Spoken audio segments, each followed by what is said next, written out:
ये एनआरआईज का क्षेत्र है। ये यहां बहुत एनआरआई है, जैसे आपने बताया मुझे। सब लोग बाहर रहते हैं, 1 महीने के लिए यहां आते हैं, तो यहां अपना घर अच्छा बनाया कि नहीं बनाया? अगर वो अमेरिका में रहते हैं, वहां अच्छे घर में रहते हैं, तो यहां के भी अच्छे घर में रहते हैं। जो आदमी अमेरिका में अच्छा घर बनाएगा, अपने जन्मभूमि में अच्छा घर बनाएगा कि नहीं बनाएगा? जोर से बोलिए जरा। अगर बाबर इतना ही बड़ा कलाकार था, तो जहां पैदा हुआ था उसने वहां एक बढ़िया घर क्यों नहीं बनवा लिया? शाहजहां अगर इतना ही बड़ा कलाकार था, तो जैसे यहां आगरा में ताजमहल बनाया, वो जहां पैदा हुआ था कहा ताजमहल वहां भी बना लेता। अरे भैया, जिसको शौक होगा, जिसको कला होगी, वो क्या करेगा? वो जहां रहेगा वहां भी बनाएगा, जहां जन्मभूमि होगा वहां भी बनाएगा। आज भी हमारे देश में लोग कमाने जाते हैं, कर्नावती में जाएंगे, मुंबई में जाएंगे, कहीं पे जाएंगे, पहला घर कहां बढ़िया बनाते हैं? जरा जोर से बोलिए। जहां वो पैदा होते हैं, पहला घर वहीं बढ़िया बनाएंगे, उसके बाद फिर बना लेंगे मुंबई में, दिल्ली में, कलकत्ता में, जहां बनाना होगा बना लेंगे। मुझे एक बात समझ में नहीं आई, ये गजनी, गोरी, तुगलक, बाबर, हुमायूं जो इतने बड़े कलाकार थे, इन्होंने भारत में तो बहुत बढ़िया बढ़िया मीनार बनाई। ये जहां से आए थे वहां एक ढंग से दलान भी नहीं बना पाए। अरे कहा 2-4 कमरे का बना लेते। अगर दिल्ली में इतना बड़ा लाल किला तुम बना सकते थे, तो जहां से आए थे छोटा लाल किला वहां भी बना लेते।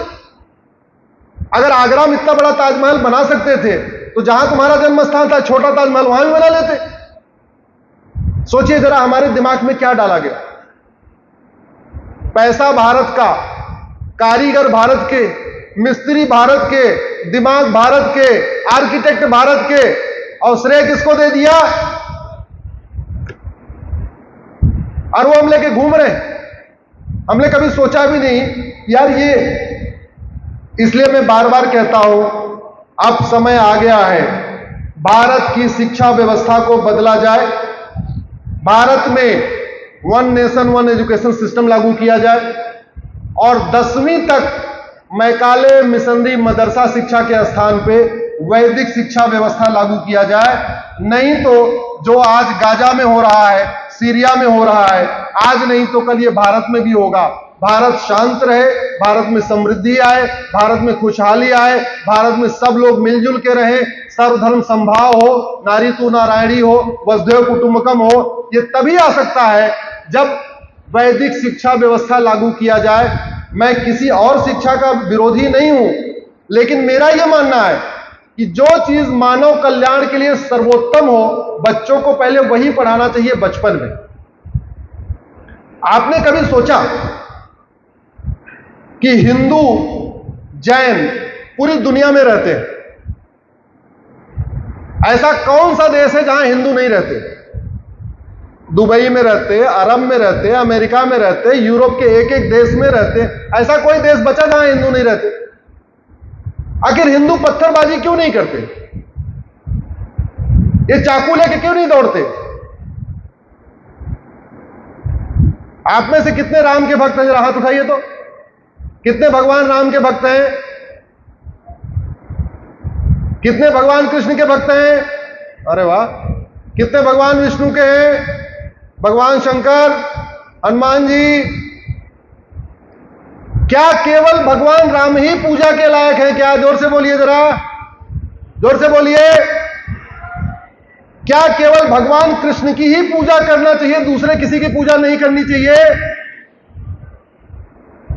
जानते हैं हिंदू पत्थरबाजी क्यों नहीं करते? हिंदू इतने सहिष्णु क्यों होते हैं? क्योंकि बचपन से उनको यह नहीं सिखाया जाता कि केवल राम ही पूजा के लायक। राम के भक्त कभी नहीं बोलते केवल राम ही पूजा योग्य है। कृष्ण के भक्त कभी यह नहीं कहते केवल कृष्ण ही पूजा योग्य है।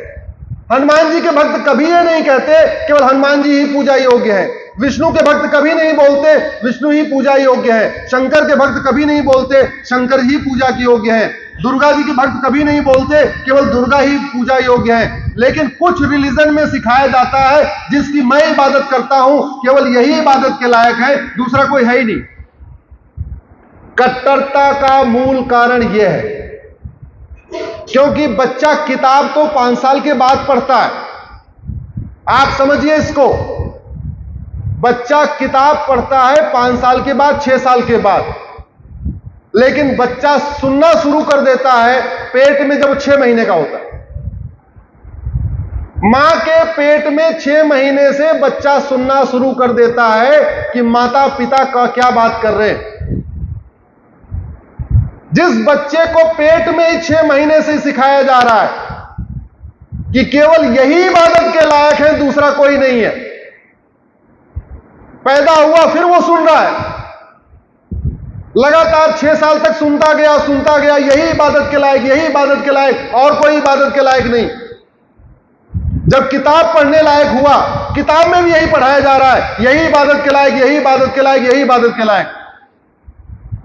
अरे भैया, ये बात अगर राम के हम अपने बच्चों को सिखा दे, हमारे बच्चे भी यही काम करेंगे। कट्टरता का मूल कारण यह है, जो दिन में 5 बार बच्चा सुनता है, केवल यही इबादत के लायक है, दूसरा कोई इबादत के लायक नहीं। और पूरी दुनिया इसी से परेशान है। पूरी दुनिया में धर्मांतरण का मूल कारण क्या है? एक मेरी सुप्रीम कोर्ट में पीआईएल चल रही है धर्मांतरण के खिलाफ।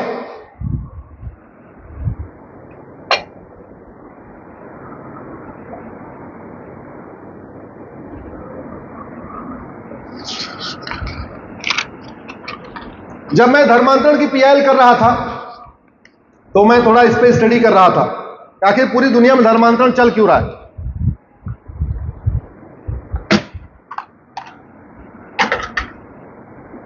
एक रिलीजन ये कहता है, जहां बचपन से बच्चे को सिखाया जा रहा है कि जब पूरी दुनिया में हमारी जनसंख्या 50% हो जाएगी, तब द डे ऑफ जजमेंट आएगा। ध्यान से समझिए, उनके बच्चे बच्चे को सिखाया जा रहा है कि जब हमारी जनसंख्या 51%, 50 नहीं 51 मेजॉरिटी हो जाएगी, तब द डे ऑफ जजमेंट आएगा। फिर यह तय होगा कौन हेवन में जाएगा, कौन हेल में जाएगा, कौन स्वर्ग में जाएगा, कौन नरक में जाएगा। दूसरा रिलीजन भी यही सिखा रहा है, बस केवल शब्द अलग है। वो कह रहा है कि जब पूरी दुनिया में जिसको हम फॉलो करते हैं, जिसकी हम इबादत करते हैं, ऐसे लोग 51% हो जाएंगे, तब कयामत की रात आएगी। तो एक आदमी दिन की बात करता है, दूसरी आदमी रात की बात करता है। एक कहता है द डे ऑफ जजमेंट, दूसरा कहता है नाइट ऑफ कयामत, कयामत की रात। जब 51% हो जाएंगे पूरी धरती में, तब कयामत की रात आएगी। तब यह तय होगा कौन जन्नत में जाएगा, कौन जहन्नुम में जाएगा। और फिर बहुत बढ़िया ऑफर दे दिया कि जन्नत में जाएंगे, दूध की नदी मिलेगी, फूलों का बिस्तर मिलेगा। आप सबको पता होगा, उसमें ज्यादा एक्सप्लेन करने की जरूरत नहीं, देखा होगा आपने गूगल में। केसर की शराब मिलेगी, और उस पर एक नया ऑफर दे दिया, 72 हूर मिलेंगे। हमने क्या सिखाया बच्चों को? अष्टांग योग को पालन करो, इंद्रियों पे नियंत्रण करो, बुरा मत देखो, बुरा मत सोचो, बुरा मत करो, आंख पे नियंत्रण करो, कान पे नियंत्रण करो, अपनी वाणी पे नियंत्रण करो, सत्य अहिंसा का पालन करो, संतोषम परमम सुखम रखो, किसी से ईर्ष्या नहीं, किसी से द्वेष नहीं, तब मोक्ष प्राप्ति होगी। यही सिखाए ना। बोले मोक्ष में क्या मिलेगा? बोले कुछ नहीं मिलेगा, इधर कोई ऑफर है ही नहीं है। मोक्ष में क्या मिलेगा? मतलब इतनी मेहनत करना है, अष्टांग योग का पालन करना है, वाणी पे नियंत्रण करना है, सतोगुड़ी खाना है, सतोगुड़ी रहना है, अच्छा सोचना, अच्छा बोलना, सब कुछ करना। उसके बाद क्या होगा जी? कुछ नहीं मिलना। उधर बहुत बढ़िया ऑफर, सब कुछ करो, सब कुछ करो, सब कुछ करो, लेकिन जन्नत में तुम ही जाओगे। और जन्नत में अच्छा खासा एक पैकेज, पूरा ऑफर। ये पूरी दुनिया में अशांति का कारण यही है। ना आज तक किसी ने जन्नत देखी है, ना आज तक किसी ने हेवन देखा, लेकिन पूरी दुनिया में टकराहट का यही कारण है और धर्मांतरण का यही कारण है। और धर्मांतरण कैसे कैसे हो रहा है? पैसे का लालच देके, धोखा देके, ये करके, हॉस्पिटल में लालच देके, ये सारा कुछ हो रहा था। और आज तो आश्चर्य की मेरे सीमा ही नहीं रह गई जब मैं सुबह सुबह अखबार पढ़ रहा था कि कानपुर में एक धर्मांतरण हुआ है 10वीं के बच्चे का। आपको यह सुन के आश्चर्य होगा, कानपुर में पुलिस ने मुकदमा दर्ज किया है। टीचर ने कन्वर्ट किया है बच्चे को, और यह कह के कन्वर्ट किया कि तुम कन्वर्ट हो जाओ। सोचो, टीचर, स्कूल की टीचर, 10वीं का बच्चा, 10वीं का मतलब 16 साल का बच्चा, तुम कन्वर्ट हो जाओ और मेरे साथ रिलेशन बना लो। Can you imagine it? यह भारत में हो रहा है। बाकी सब तो पता चला था, लेकिन यह भी एक नया मॉडल है। यह कानपुर के पेपर में आज ही निकला हुआ है। मुझे किसी ने कानपुर से भेजा, मैंने वहां पुलिस से बात किया, बोले हाँ बिल्कुल सही बात, ऐसा हो रहा है। धर्मांतरण राष्ट्र की सुरक्षा के लिए खतरा है कि नहीं? जरा जोर से बोलिए, पीछे से आवाज नहीं आ रही। धर्मांतरण राष्ट्र की सुरक्षा के लिए खतरा है कि नहीं?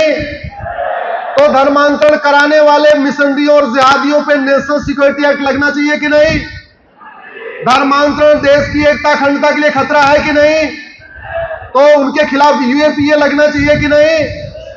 धर्मांतरण एक वेजिंग वॉर है, एक भारत के खिलाफ अप्रत्यक्ष युद्ध है कि नहीं?